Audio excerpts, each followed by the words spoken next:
જી Ramji bill લોકસભામાં ભારે હોબાળા વચ્ચે પસાર થઈ ગયું। બિલ પાસ થાય તે પહેલા વિપક્ષ દ્વારા હંગામો મચાવવામાં આવ્યો હતો। કાગળ ફાડીને વિપક્ષી સાંસદોએ ઉછાળ્યા હતા। શિવરાજસિંહ ચૌહાણ મંત્રીએ કહ્યું કે વિપક્ષ પોતાની વાત સંભળાવે છે, અમે કોઈની સાથે ભેદભાવ નથી કરતા, દેશ અમારા માટે જમીનનો ટુકડો નથી। કોંગ્રેસે મનરેગાનું બજેટ ઘટાડ્યું, કોંગ્રેસે ગરીબી નહીં પરંતુ ગરીબોને હટાવ્યા। બાપુ વિચાર બનીને જીવંત છે, વિપક્ષ અમારી વાત સાંભળતું નથી તેવું શિવરાજસિંહ ચૌહાણે કહ્યું।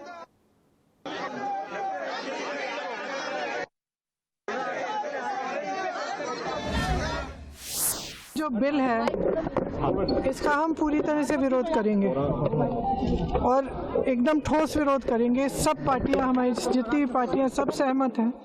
इस बिल से मनरेगा खत्म होने जा रहा है। आप किसी भी तरह से इसको देखें और जो समझदार आदमी है, जो ये 100 दिन से 125 दिन वाला जो है, ये चालाकी है। अगर इस बिल को कोई भी पढ़ेगा, ये साफ साफ स्पष्ट समझ आएगा कि इस बिल से आने वाले महीनों में ये पूरी स्कीम खत्म हो जाएगी। जिस तरीके से देश के गांव को मजबूती देने की सोच के साथ जी राम जी की योजना को लाया गया, जहां पे गरीबों को सशक्त करने की सोच, गांव और शहर की दूरी को कम करने की सोच। महात्मा गांधी जी ने कहा था कि भारत की आत्मा गांव में बसती है। उन गांव को मजबूती देने की सोच के साथ इस योजना को लाया गया है। पर जिस तरीके से इस विधेयक के पारित करने में विपक्ष की भूमिका रही, मुझे लगता है वो पूरी तरीके से शर्मनाक है। गरीब कल्याण की योजनाओं का जिस प्रकार से भारत के यशस्वी प्रधानमंत्री नरेंद्र मोदी जी ने उस पर काम किया है, उसे आगे बढ़ाया है। आज विकसित भारत जी राम जी बिल 2025 पारित होकर जिस प्रकार से गरीबों के कल्याण के लिए यह बिल काम करेगा, हम सब ने सदन में देखा है। हमारे प्रतिपक्ष के मित्रों ने जो कहा, हमने ध्यान से सुना और आज मुझे जवाब देना था। मैंने आग्रह किया कि मैं आपके एक एक प्रश्न का उत्तर दूंगा, लेकिन मुझे सुना जाए। लेकिन जैसा अमर्यादित आचरण का प्रदर्शन हुआ, कागज फाड़ के उछाले गए, आसंदी के साथ टेबलों पे चढ़ गए, क्या ये बापू जी के आदर्शों की हत्या नहीं है? अपनी बात कह लो और जब दूसरा बात कहे, जवाब दे, तो बोलने मत दो। क्या ये अनैतिक नहीं है, अमर्यादित नहीं है? શનિવારની સાંજે બનાસકાંઠાના અંબાજીના પાડલિયામાં હુમલો થયો હતો તે મામલે આદિવાસી સમાજે રજૂઆત કરી પ્રાંત કચેરીએ આવેદન પાઠવ્યું। આદિવાસી ગીતો સાથે પ્રાંત કચેરીને આવેદન આપવામાં આવ્યું। પીડિત મહિલાને ન્યાય અપાવવાની રજૂઆત કરવામાં આવી। બંને પક્ષે એફઆઈઆર દાખલ કરવાની માંગ સાથે આવેદન આપવામાં આવ્યું।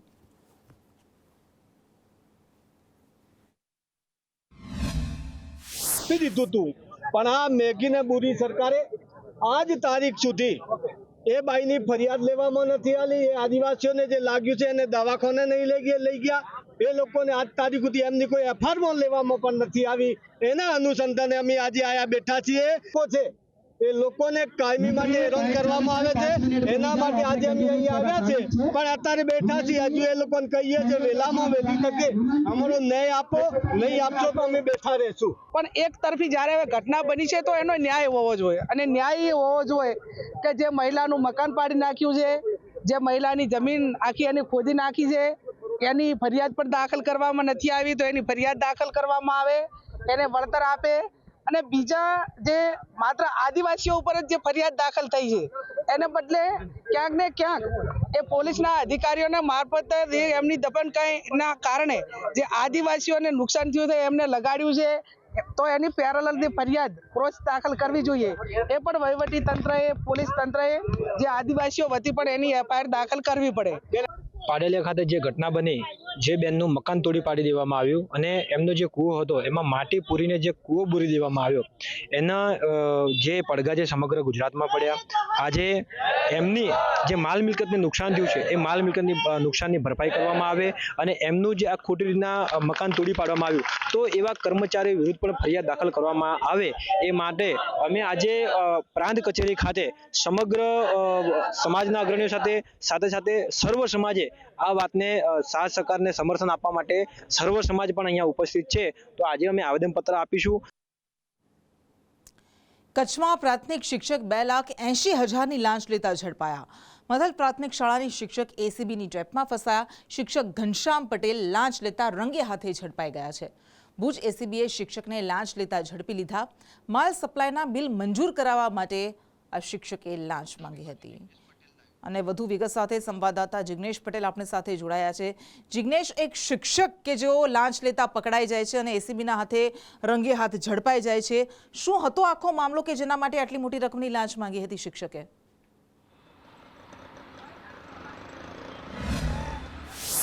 કૃષ્ણા, શિક્ષક આમ તો કહી શકાય કે તે ભવિષ્યનો રસ્તો બતાવનાર વ્યક્તિ હોય છે, ગુરુ સમાન છે અને ખાસ કરીને તેના વિદ્યાર્થીઓ માટે તે ભગવાન સમાન. પરંતુ અત્યારે શિક્ષક છે તે લાંચ લેતા પકડાયા છે. 2.80 લાખ રૂપિયાની લાંચ તેમને સ્વીકારી હતી. જે મથલ પ્રાથમિક શાળા આવેલી છે તેના જે શિક્ષક છે તે એસીબીની ટ્રેપમાં ફસાયા છે. એસીબીએ તેમને લાંચ લેતા ઝડપી પાડ્યા અને સાથે જ જે ઘનશ્યામ પટેલ કે જે માનદ મંત્રી અને સાથે જ જે કહી શકાય કે શિક્ષક છે અને તેઓએ 2,80,000ની જે લાંચ લીધી હતી તેના પાછળ 7.52 લાખ રૂપિયાના જે બિલો કે જેના મંજૂર કરવાના હતા તેના કમિશન પેટે તેમણે ગેરકાયદેસર રીતે લાંચ માગી હતી અને તેના જ આધારે ફરિયાદીએ એસીબીનો સંપર્ક કર્યો હતો. ફરિયાદીએ એસીબીને જાણ કરી હતી કે તેના જે માલ સપ્લાય કર્યો છે તેના રૂપિયાની લેવડ દેવડ છે 7,52,000 રૂપિયા, તે પાસ કરાવવા માટે આ લાંચ માગવામાં આવી હતી અને એસીબીએ છટકું ગોઠવતા આ જે શિક્ષક છે તે લાંચ લેતા પકડાયા છે અને એસીબીએ તેમના વિરુદ્ધમાં કાયદેસરના પગલાં લીધા છે. જી બિલકુલ, આભાર.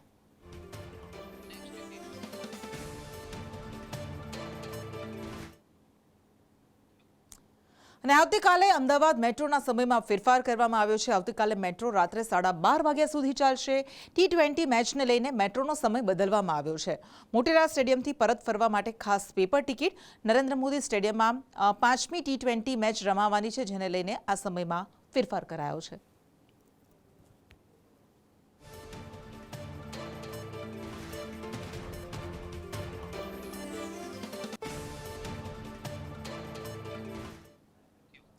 સુરતમાં ડુપ્લિકેટ ક્રીમ બનાવતું કારખાનું ઝડપાયું. પૂણા વિસ્તારમાં દુકાનમાં નકલીનો વેપલો ચાલતો હતો. આરોપી બ્રાન્ડેડના નામે નકલીનું વેચાણ કરતો હતો. ડુપ્લિકેટ ક્રીમ બનાવીને અસલી કંપનીનું સ્ટીકર લગાવવામાં આવતું હતું. પોલીસે 1,99,000થી વધારેનો મુદ્દામાલ જપ્ત કર્યો છે. 21 વર્ષીય યુવક અર્ષિત દેસાઈની ધરપકડ કરી છે.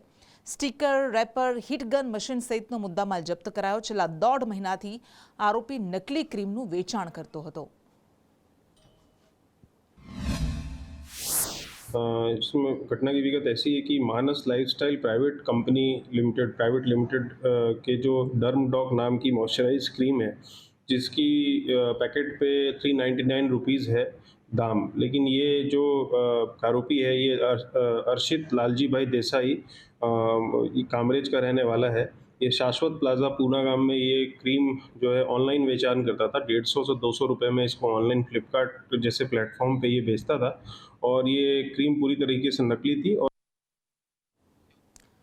રાજકોટમાં ચીકીના ધંધાર્થીઓ પર દરોડા પાડવામાં આવ્યા. પારેવડી ચોકમાં ચીકી ધંધાર્થીઓ પર રેડ પડાઈ.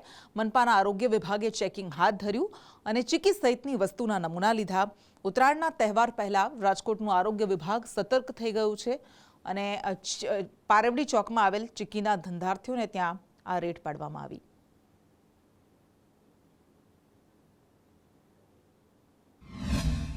દિવસોને આપણે જે સિઝન પ્રમાણે ચીકી છે, તલના લાડુ છે, એનું વ્યાપક પ્રમાણમાં વેચાણ થતું હોય અન્વયે દર વર્ષે લગભગ મહાનગરપાલિકા દ્વારા મોટી ડ્રાઈવ સ્વરૂપે સેમ્પલ પણ લેવામાં આવે છે અને ઉત્પાદક પેઢીઓ છે એનું ચેકિંગ પણ કરવામાં આવે છે અને વેપારીઓને દર વર્ષે અમે ગાઈડન્સ આપતા જ હોઈએ છીએ કે શું વસ્તુઓમાં તમારે ધ્યાન રાખવાનું છે. કોઈ પણ કલરવાળા કાળા તલ ન આપી જાય કોઈ, બરાબર છે. કોઈ પડતર ગોળ છે, કોરા થયેલા સિંગદાણા છે. જનરલી ચીકીની અંદર જોઈએ તો કોઈ બીજી કોઈ ભેળસેળ નથી થતી, પણ કોઈ પડતર વસ્તુઓ જે છે એના ઉપયોગ થઈ અને ગ્રાહકો સુધી ન પહોંચે એની ખાસ તકેદારી રાખવા અમે વેપારીઓને માહિતી આપીએ. હાલ જે છે શિયાળાની ઋતુની શરૂઆત થઈ ચૂકી છે, તેને અનુલક્ષીને ગત સપ્તાહમાં પણ રાજકોટ મહાનગરપાલિકાની આરોગ્ય શાખાની ફૂડ વિભાગની ટીમ દ્વારા જે છે સઘન ચેકિંગ હાથ ધરવામાં આવેલું હતું અને આ સપ્તાહે પણ જે છે આ ડ્રાઈવ જે છે કન્ટિન્યુ રાખવામાં આવેલી છે. ખાસ તેને અનુલક્ષીને રાજકોટ શહેરના પારેવડી ચોકના વિસ્તારમાં જ્યાં ચીકીઓનું બહોળા પ્રમાણમાં વેચાણ થઈ રહ્યું છે ત્યાં અમારી ટીમ દ્વારા હાલ જે છે સઘન ચેકિંગ હાથ ધરવામાં આવી રહ્યું છે. હાલ જે છે ચીકીની અંદર જે છે ભેળસેળની શક્યતાઓ ખૂબ જ નહિવત રહેલી છે, પરંતુ તેની અંદર વપરાતો કાચો પદાર્થ એટલે કે સિંગદાણા છે, ગોળ છે, મમરાના લાડવાના મમરા છે, તો આ બધી વસ્તુની અંદર હલકી ગુણવત્તા કે નિમ્ન ગુણવત્તાનો જે છે એ લોકો ઉપયોગ કરતા હોય છે. પણ હાલ જે છે અમારી ટીમ દ્વારા અહીં સઘન ચેકિંગ હાથ ધરવામાં આવી રહ્યું છે. બરોડા ડેરીની ચૂંટણી પહેલા રાજકારણ ગરમાયું છે. ઠરાવમાં ખોટા સહી સિક્કા કર્યા હોવાના આક્ષેપ કરાયા. ધોળાકુવા ડેરીના સભાસદો બરોડા ડેરી પહોંચ્યા. ખોટા ઠરાવ પાછળ ડિરેક્ટર કુલદીપસિંહ હોવાના આક્ષેપ કરાયા છે. કલેક્ટર બરોડા ડેરીના એમડીને રજૂઆત કરવામાં આવશે. સભાસદો ચૂંટણી અધિકારી અને રજિસ્ટ્રારને રજૂઆત કરશે.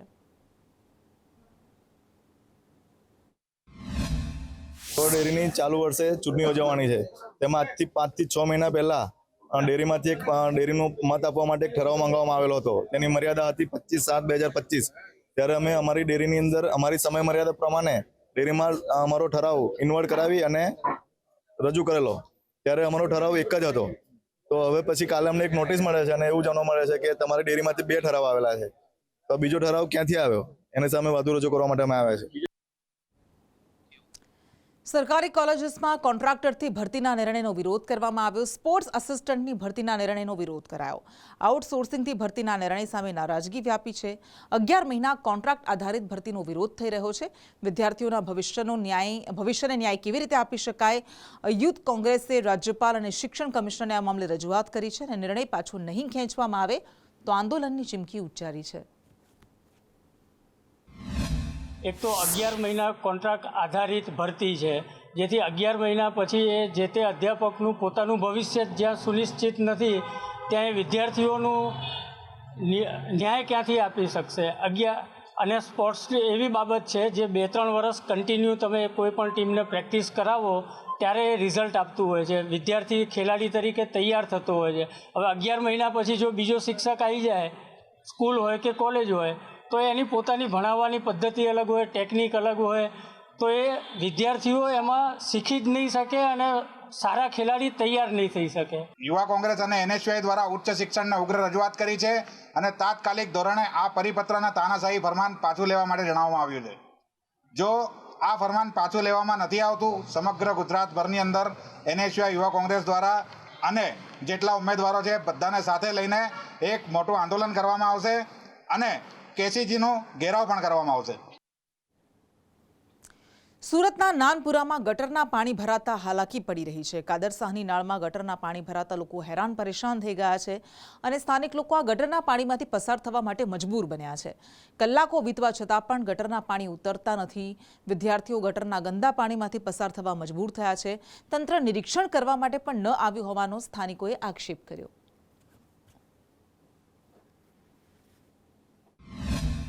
સુરતના નાનપુરા વિસ્તારમાં આવેલ કાદરશાહની નાળમાં છેલ્લા 24 કલાકથી તેની શેરીઓ હોય કે ગલીઓ કાં તો પછી નજીકમાં આવેલી સ્કૂલની બહાર ગટરિયું પાણી ઉભરાયું છે અને તે 24 કલાકથી વધુનો સમય વીતી ગયો છે પરંતુ ઉતર્યું નથી અને તેને કારણે અહીંના જે સ્થાનિક લોકો છે તેમને ખૂબ જ હાલાકીનો સામનો કરવાનો વારો આવ્યો છે.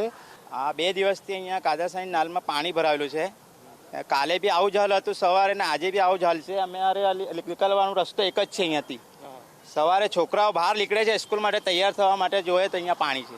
આ પાણી કંઈ સારું પાણી નથી વરસાદનું, આ પાણી છે ડ્રેનેજ લાઇનનું છે, ખરાબ પાણી છે આવ્યું.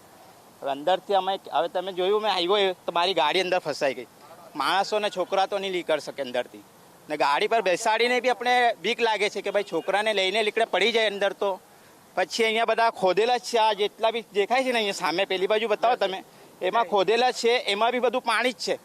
ये प्रॉब्लम 2-3 दिन से हो रही है न, हमारे को बहुत परेशानी हो रही है, आने जाने में तकलीफ हो रही है हमारे को भी, क्योंकि हमारे जो विस्तार में देखो उधर भी पानी भरा हुआ है ना, इधर भी इधर गलिया में पानी भरा हुआ है, इसलिए बहुत प्रॉब्लम हो रही है हमारे को भी।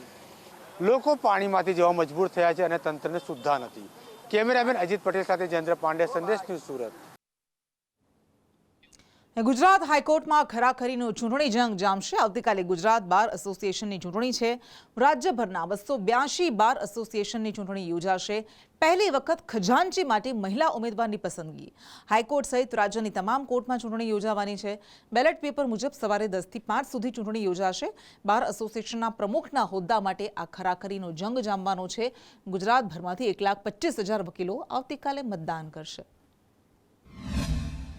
ગુજરાતના 282 ધારાશાસ્ત્રીઓના બાર એસોસિએશનની ચૂંટણી એક સાથે એક દિવસે 1 બાર 1 વોટ હેઠળ યોજવામાં આવેલ છે। તારીખ 19 ડિસેમ્બર સવારના 10 થી 5 વાગ્યા સુધી યોજવામાં આવેલ છે।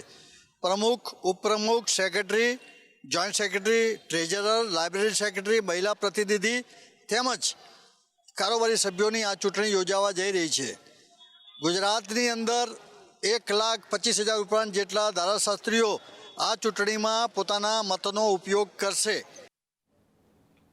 હવામાન નિષ્ણાત અંબાલાલ પટેલે આગાહી કરી છે કે વાદળો આવતા કેટલાક ભાગમાં વરસાદ વરસી શકે। 21 અને 22 ડિસેમ્બરે મધ્યમ કક્ષાનો પશ્ચિમી વિક્ષેપ આવશે। આ પશ્ચિમી વિક્ષેપ આવતા ઠંડીનો ચમકારો દેખાશે। 22, 23, 24 ડિસેમ્બરે આકરી ઠંડી પડશે। રવિ પાક માટે આ ઠંડી સારી રહેશે। તો જાન્યુઆરી, ફેબ્રુઆરીમાં પશ્ચિમી વિક્ષેપ આવશે। ઉત્તરીય પર્વતીય પ્રદેશોમાં વરસાદની આગાહી કરાઈ છે। કેટલીક જગ્યાએ કરા પડવાની પણ તેમણે આગાહી કરી છે। તારીખ 21ની આસપાસ એક કંઈક મધ્યમ કક્ષાનો પશ્ચિમ વિક્ષેપ આવવાની શક્યતા રહે છે। એટલે તારીખ 21, 22 અને 23 તારીખ સુધીમાં દેશના ઉત્તરીય પર્વતીય પ્રદેશોમાં ભારે હિમવર્ષા થવાની શક્યતા રહે છે, પરંતુ બરફવર્ષા થવાની શક્યતા રહે છે, જેના લીધે હવે આકરી ઠંડી પડવાની શક્યતા રહેશે। તારીખ 22, 23, 24માં હિમવર્ષાના લીધે અને મધ્યમ કક્ષાના પશ્ચિમ વિક્ષેપના લીધે પશ્ચિમ વિક્ષેપ હટી જતાં આકરી ઠંડી પડશે। અને તારીખ લગભગ 11 થી 17 જાન્યુઆરીમાં પણ પશ્ચિમ વિક્ષેપના કારણે જતાં ઠંડી પડવાની શક્યતા રહેશે, પરંતુ આ વખતે પશ્ચિમ વિક્ષેપ થોડા લેટ હોય તેમ જણાઈ રહ્યા છે। અને પાછોતર વરસાદ જાન્યુઆરી, ફેબ્રુઆરીમાં, માર્ચમાં થવાની શક્યતા રહેશે। અને ફેબ્રુઆરી, માર્ચમાં પણ કે એપ્રિલ સુધીમાં રાજ્યના કોઈ ભાગમાં કરા પડવાની પણ શક્યતા રહેશે। જી। અને ઉત્તર ભારતમાં જેમ જેમ શિયાળો આગળ વધતો જાય છે તેમ તેમ હવા વધુને વધુ પ્રદૂષિત અને ઝેરીલી થતી જાય છે। ઉત્તર પ્રદેશ, હરિયાણા અને દિલ્હીમાં ધુમ્મસ અને ધુમાડો ભેગો મળીને સ્મોગનું સામ્રાજ્ય સર્જી રહ્યો છે। તો અલગ અલગ 6 દ્રશ્યો આપણે બતાવી રહ્યા છે। દિલ્હી, મુંબઈ, હરિયાણા, અયોધ્યા, ગોરખપુર, કાનપુરના આ બધા જ વિસ્તારોમાં, ખાસ કરીને એનસીઆર ક્ષેત્રમાં હવા ઝેરીલી બની ગઈ છે। આ વિસ્તારો જાણે કે ગેસ ચેમ્બર બની ગયા છે। મહારાષ્ટ્રના મુંબઈમાં પણ કંઈક આવી જ હાલત છે। વિઝિબિલિટી શૂન્ય થઈ ગઈ છે। અકસ્માતોની પણ હાલમાળા સર્જાઈ રહી છે અને એમાં પણ સૌથી વધારે ખરાબ હાલત રાજધાની દિલ્હીની થઈ છે। સ્માર્ટ સિટી અમદાવાદ શહેરમાં એક્યુઆઈ સતત વધી રહ્યું છે અને લોકોને શ્વાસ લેવામાં પણ તકલીફ પડી રહી છે। સરકારી હોસ્પિટલોમાં પણ દર્દીઓની સંખ્યામાં વધારો થઈ રહ્યો છે। જ્યારે વૈષ્ણોદેવી વિસ્તારની વાત કરીએ તો એક્યુઆઈ 306 ને પાર છે, જે અત્યંત ખરાબ જોવા મળે। મોટાભાગના વિસ્તારો ગ્યાસપુરમાં 273, કઠવાડામાં 240, શાહીબાગમાં 225, ઉસ્માનપુરા 240, જ્યારે બોડકદેવમાં 260 એ એક્યુઆઈ નોંધાયો છે, જ્યારે ગોતામાં 290 એક્યુઆઈ નોંધાયો છે। એટલે કે મોટાભાગના વિસ્તારોમાં 250 થી પણ વધારે એર ક્વોલિટી ઇન્ડેક્સ નોંધાયેલો જોવા મળી રહ્યો છે, જે શ્વાસ લેવામાં પણ નાના બાળકોથી લઈને વૃદ્ધોને પણ માસ્ક પહેરવા માટેની અપીલ તબીબો દ્વારા કરવામાં આવી રહી છે। શ્વાસ લેવામાં પણ લોકોને હાલાકી પડે તેને લઈને હવાનું પ્રદૂષણ અમદાવાદ શહેરમાં સતત વધતું નજરે પડી રહ્યું છે। કેમેરામેન પુખરાજ શર્મા સાથે દિવ્યા ચૌહાણ, સંદેશ ન્યૂઝ, અમદાવાદ। અને રાજ્યભરમાંથી ગુમ થયેલા લોકોને શોધવાની ડ્રાઈવ ચાલી રહી છે. સીઆઈડી ક્રાઇમ દ્વારા એક માસ ડ્રાઈવ ચલાવાઈ રાજ્યભરમાંથી 901 લોકોની શોધખોળ હાથ ધરાઈ. ડ્રાઈવમાં 614 મહિલા અને 287 પુરુષ મળી આવ્યા. સીઆઈડી ક્રાઇમે 2 તબક્કામાં આ ડ્રાઈવ હાથ ધરી હતી. ગુમ થયેલા લોકોની શોધખોળ મોટા પાયે કરવામાં આવી હતી.